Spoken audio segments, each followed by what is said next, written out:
So I think we're just going from here, right? Or do you want me to, say something? I mean, we should do, a welcome. Okay. Clap again. Well, I don't need to clap again. I synced the audio already. Okay, never mind. Well, welcome back.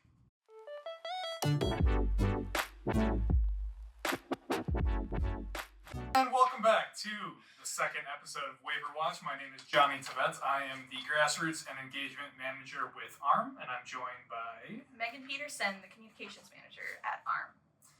And hopefully you saw the first episode. If not, give it a watch. But we're doing a few, I guess you could say, pre-season podcasts as we build up to session here.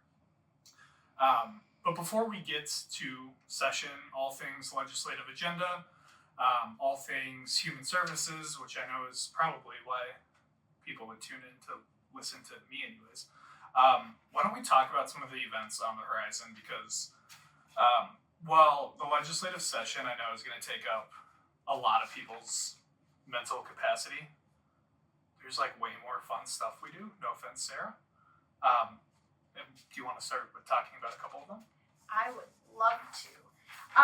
So ARRM has a full slate of events coming this spring and into the summer. Starting with our Women's Summit, our Empower and Thrive Women's Leadership and Wellness Summit will be March 4th in Bloomington. Super excited about that. We've got an awesome slate of speakers for that, and registration for that is still open. So if you're hoping to make it to the Women's Summit, definitely get yourself registered, get yourself there. You won't want to miss it. We have tons of fun stuff planned for that. Our opening keynote for the Women's Summit is Dr. Artika Tyner, and she is leading a session called Women Leading Change, talking about leadership through courage, adaptability, purpose, all things that leaders, I think all leaders, but especially women leaders in disability services, that's very relevant to everything you do. We have Jessica Chung, who's going to do a session on calligraphy and mindfulness. If you were at the leadership conference last fall, Tina Van Steenbergen will be back as our MC. She was one of the speakers at that leadership conference. She's super excellent. We're also going to have some sessions on women's health, women's wellness, all that kind of good stuff. So yeah, it's going to be a great time. And where can people sign up? Head to the ARRM website. If you click on the events tab at the top, you'll see Women's Summit among the options. Awesome. Oh, and then I also want to highlight, we have a technology day coming up on April 8th. That is also live to register on the website right now. Our tech work group and technology consultant, I believe is her new title, Elena Gallagher, have been working hard to set the agenda for that. And I think AI is going to be one of the really big topics that day. So if you're interested in tech and remote support and how it all relates to the work that you do every day, definitely head over to the website and check that one out too. The conversation around AI is interesting, and even if it's not something that you feel comfortable talking about, I think the way they engage with it is pretty accessible. So if you're not sure about AI, or you don't know how it's going to fit in with your organization, or how you can utilize it to improve your work, or streamline some things within your organization, I know that group in particular is a really good first step. And it's actually helped me understand AI quite a bit as well. You want to talk about Day at the Capitol? Let's talk about Day at the Capitol. Day at the Capitol. Every year, Day at the Capitol is truly, bar none, our biggest grassroots advocacy event. And this year it's going to be on March 24th. And we're really excited that we'll once again be back in the Capitol Rotunda, starting with a rally at 10 a.m., which goes all the way to 11. We'll have a lineup of speakers, whether they are advocates or state-level representatives, talking about the importance of disability services and protecting our budget for those in the state budget. But more than anything, it's really a time for people to get together, kind of feel like one large community in one space, being loud and getting in the face of your legislator. And I mean that in a kind way, because after the rally, you'll have a chance to meet with your state reps. and talk about all the things that we'll discuss today on the podcast, all of the legislative priorities related to disability services, but also some of the things we're playing defense against, and we'll talk about those as well. But please show up. It's a great time. Every year it's really powerful, inspiring. The registration for that is on the ARRM website as well. So if you have any interest, sign up there. You do not have to sign up to attend the rally, but you do have to sign up for any legislative meetings afterwards. Should we talk about the swag? I think we should talk about the swag.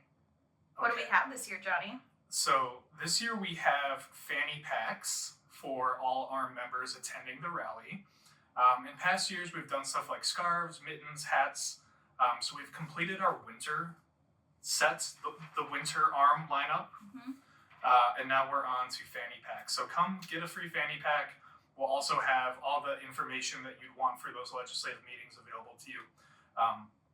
One thing I will say about those meetings is if you want to meet with your legislator, you don't have to be a policy expert.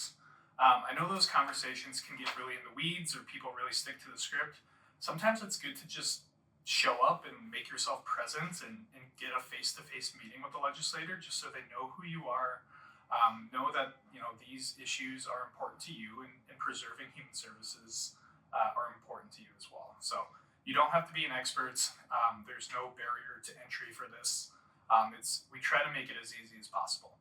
Yeah, I mean, nobody's an expert on everything, right? And that includes your lawmakers. I mean, they all kind of have their area of expertise, and if they're on the Health and Human Services Committee, they're probably better informed than some other legislators might be on some of these really kind of niche topics that ARRM prioritizes. So yeah, I think speaking from the heart, I think telling your story, saying, hey, I really would like you to support or not support this measure because this is how it directly impacts me. I think that's more powerful than getting super into the weeds of policy minutia. Yeah, and the Human Services Committees in the House and Senate are limited. There's only so many members in those committees. I think there's 9 on each side. Each party has 9 in the House, and then it's even fewer in the Senate. So chances are your rep isn't on the Human Services Committee in either chamber. And that's actually better in a lot of ways because you can go and talk to Senator John Hoffman about all the things that he's already very well versed in. Or you can talk to your freshman House member who probably knows nothing about this. And that's your chance to kind of give the first word to that person. Be the first thing they think of when they think about human services. And I think that is a really outstanding benefit and advantage as we kind of go along session. Because eventually all these members will have 1 vote, and we need enough votes from the whole breadth of them, not just the human service folks, to get anything past the finish line. So don't worry about who your rep is if they are or not on the committees that are relevant to our bills. At the end of the day, everyone has 1 vote. Hear, hear. Do we have any other events you want to talk about? Save the date for the Forward Conference and the Leadership Conference. The dates for those are on the website. Registration for Forward opens at the end of February. So we are already approaching annual conference season, if you can believe that.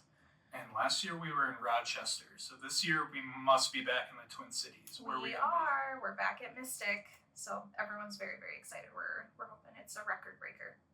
Awesome. Yeah, so if you didn't know, annual conference every year rotates from being somewhere in the metro to then being somewhere outside of the Twin Cities, immediate area. So we're back in the Twin Cities this year.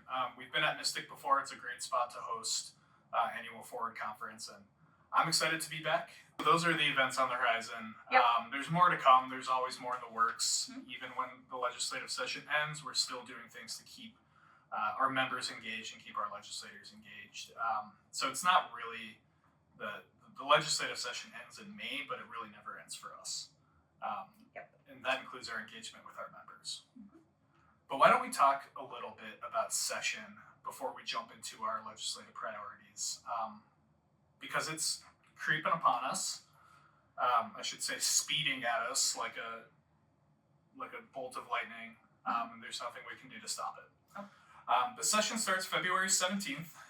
It's a little late. Usually session starts end of January, start of February. This is a really short session. And I think, like we said in the last episode, this is not a budget setting year. So the budget has already been set for all these committees. Now is a policy year. So anything that really changes policy at the state level, typically without adding a lot of dollars to the budget, is where legislators will look to focus this session.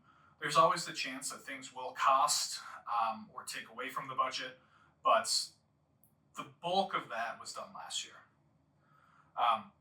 But like, what is the makeup of the House and the Senate this year? Because we did have some special elections.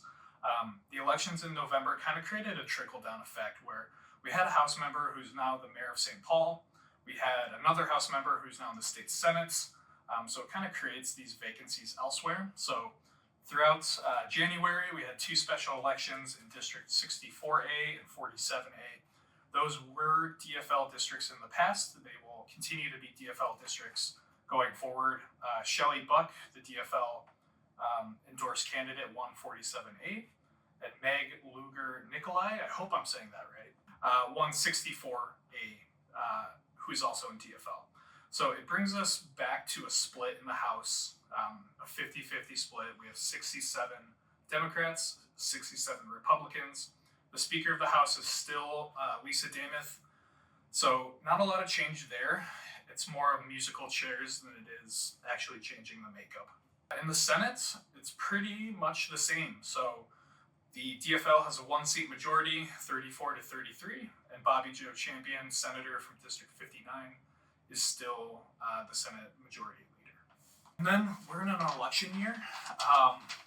As if we didn't need something else to factor in. It's just terrifying. We are in a governor election year, so obviously Tim Walz is not running again, which opens up the governorship to some competition. We know that Senator Amy Klobuchar has announced her candidacy to run for governor, and then on the GOP side, there are several candidates, and we'll just have to wait to see how that shakes out. So that's kind of the main one on people's mind, but at the same time, we do have a Senate seat open with Senator Tina Smith retiring. There's a number of candidates for that one as well, and because we're still pretty far out, we'll just have to see how these things shake out. They all impact human services in some capacity, so we will watch and update you guys as we know more. But why don't we get into legislative priorities? Exciting. Very exciting. So this year, ARRM has 5 legislative priorities. These are the things we are bringing forward. There are things we are playing defense against. But the primary things that we want to talk about are the positives we're pushing forward. And the first priority is, I call this the Get Everyone on the Same Page bill. So this bill we're bringing forward, it's really about creating clear expectations and regulations when it comes to human services and disability service providers under the 4 disability waivers. So I don't need to tell providers this. They get inundated with administrative work.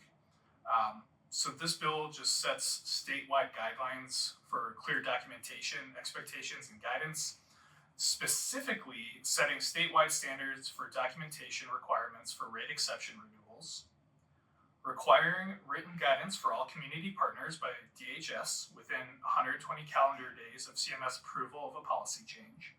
So when we see those policy changes at CMS, that gives Department of Human Services 120 days to give that written guidance out to providers. So just a standardized timeline. Yeah, which, I mean, I'm probably a little biased just because I'm on the ARRM side of things, but very common sense to me. I mean, we hear all the time in our committee meetings, like, well, my county said we're going to do it this way, and my county said we're going to do it that way, and so, yeah, just having that kind of consistent across the board, this is how it's going to be. Yeah, trying to standardize the calendar a little bit sounds like a small thing, but with providers who just have mountains of administrative tasks to do, it should at least streamline some of those processes. Mm-hmm. And the last 2 things on that proposal are just allowing for staff training to occur within 90 days of the annual training date. So let's say you have a July 1st annual training date. Now you have within 90 days of that training date to complete that training. So there isn't this like rush to meet a deadline that can sneak up on you or otherwise become something that's really hard to attain. Maybe it becomes a really busy week and that is just like one other thing added on. This gives providers a little more flexibility in that regard. And then the last thing is just clarifying documentation requirements for basic and intensive 245D services. So this is, like I said, just getting everyone on the same page, making sure documentation is standardized, that the communication is clear, and that providers can go forward in a little bit more of a unified way with DHS. Just as a note too, this sheet that we're looking at is available on the ARRM website. So if you are wanting to follow along, you're welcome to head over to the website and get it in our advocacy center. It'll be linked there. Or if you find yourself heading to a meeting with legislators and you want to have this handy just to talk about some of these issues, it's available to you as well. Absolutely. So I get to talk about our second policy goal, which is regarding individualized home support with training, or IHST. I'm hoping to make it a running joke that the podcast software that we use, the transcript on the first episode, it kind of auto transcripted it as Ice-T, as in Original Gangster Ice-T. This is the Ice-T bill. This is the Ice-T bill. So IHST, Individualized Home Supports with Training, is kind of a major part of the sort of own home concept in disability services. So people living in their own home and having someone external come in and provide services and support and training. So there's with training and without training.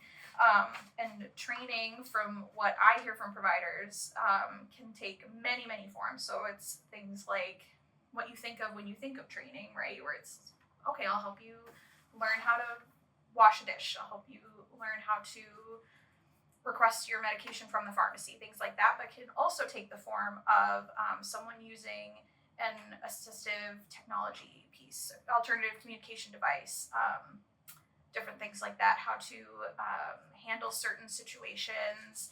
Okay, so how do you kind of exist in the world can even be a subject of training. There's a lot of life skills that go into that every time I hear about IHST, it's almost a different skill every time. So it really shows the importance of it, that there is such a wide net cast there. Yeah, and it can, in the way that it has been used in the past and implemented up kind of until recently, with new statute changes, it can take the form of, minutia throughout the day. It's not necessarily just we're going to sit down, we're going to do training with this one task for an hour and then go about our day. It's kind of consistently, constantly throughout the day is how providers have become accustomed to using that service and providing that service. So prior to last year, IHST could be billed at up to 16 hours a day. 16 hours a day was the cap.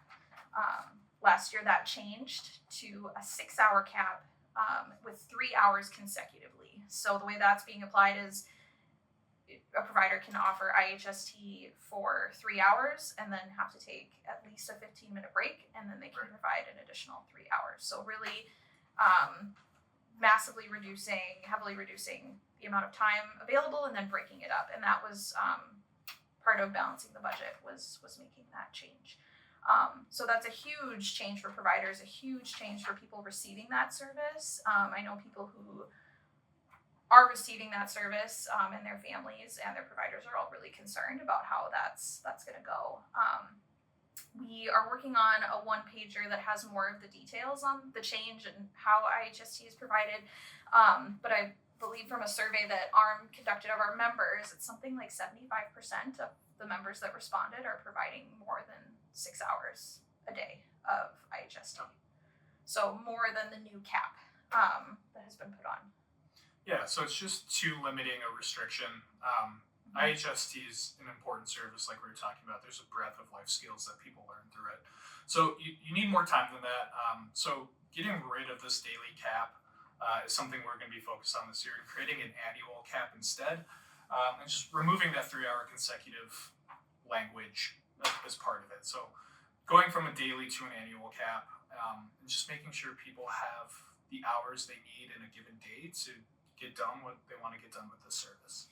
Yeah, and that annual cap is in recognition of the budget situation that we are in and trying to minimize the budget impact while increasing flexibility. So theoretically with that annual cap, that won't contribute to additional budget dollars. But we also are advocating for some exceptions built in to the annual cap for people with higher needs, for people who truly are using this for many hours a day and are going to wind up in settings that they don't want to be in, and have to make choices that they don't want to make without IHST.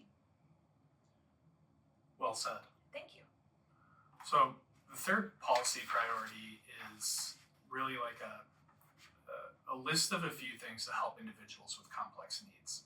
So a lot of times people who live with complex needs are put into living situations where they have a roommate or the living situation just isn't working for them, and they would be more successful in their own homes by themselves, not living with whatever roommate may be a bad fit for them. But oftentimes there just isn't enough money to make that happen. Housing's expensive. Getting someone into their own home, their own dwelling without roommates can be a pretty significant hurdle to get over. In addition, there's also concerns about property damage. So sometimes when behaviors occur, property damage can be a result of that. And we've heard from providers that it can be a barrier to have someone live in their own home if property damage just continues to pick up. So this bill really aims to amend two things. The first is just establish a monthly housing support rate add-on. So adding on to the existing housing support rates with an additional amount not to exceed $1,000, just to cover the cost of housing for that individual who just has demonstrated or would be more successful living on their own than with those roommates. In addition, with the property damage piece, we've heard from members that can be an issue. So using funds from the Environmental Accessibility Adaptation Fund, say that 5 times fast, that would be used to cover property damage exceeding $5,000 annually by one individual. So we've heard stories in the past where things are broken, property is damaged, and there's really not a good way to amend that issue. So this looks to fix both of those things. Of course, there are some costs here, but nothing that is so significant that it had to be done in a budget year. So we are bringing this forward again. And I'm excited about this one because I think right now housing, as much as anything, is a concern not just for disability service providers, folks living with disabilities, but just across Minnesota, housing is such an issue. And having a bill that's at least helps in parts to alleviate some of those concerns is something that we think is worth fighting for. Yeah, absolutely. Because it's not just, is there a provider or a place that's open in somewhere in Minnesota, right? It's like, is it in the community where you want to live? Is it in the setting where you want to live? Are the other people that live in the home a good fit for you? Well, on to policy goal number 4. Yeah, so this one, consistent payment rate adjustments, the DWRS, the Disability Waiver Rate System. You either love it or you hate it. I love it. You love it? Ken Benz loves it. Ken Benz loves it. A handful of people on staff who will not be named are afraid of it. It's a behemoth. But currently, rates are updated every 2 years using economic data from the Bureau of Labor Statistics. So that is impacting how providers are getting paid and reimbursed for the services they are providing. And having that happen every 2 years puts a delay on changes to the DWRS. So imagine in 2026, right? They're looking at 2024 economic conditions. So that's in today's world with things changing as quickly as they do, that's a lot of data that's not being accounted for in a lot of changes to the economy. So ARRM is proposing, along with the Best Life Alliance, beginning in 2028, to change the every other year adjustment to an annual adjustment. So just bumping that up a year instead of every 2 years to try and keep up with the wild changes that we see in this day and age. Yeah, so those rate increases, by the time, like Megan said, by the time you actually get them, inflation has just chopped those up. They no longer become what they sounded like in 2 years prior. Beginning in 2028 is kind of the big piece where people may not understand why are we waiting 2 years to actually get to the bulk of this bill. It's important that for budget considerations and for DHS's own purposes that there is kind of a runway leading up to this. So we have another cycle that's 2 years. So in 2028, that'll be the next 2 year cycle. And then after that, it'll be annual. So you have a little bit of a runway there to get people kind of bought into this idea.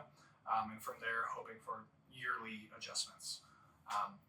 And of course, in the past, we've called this the Best Life Alliance Bill. That's kind of what we always call it around here is Best Life Alliance Bill. It's in partnership with other organizations, so this is not a standalone ARRM goal. Fifth and final policy goal. This is our tech grants bill. So we had this in the legislative session last year.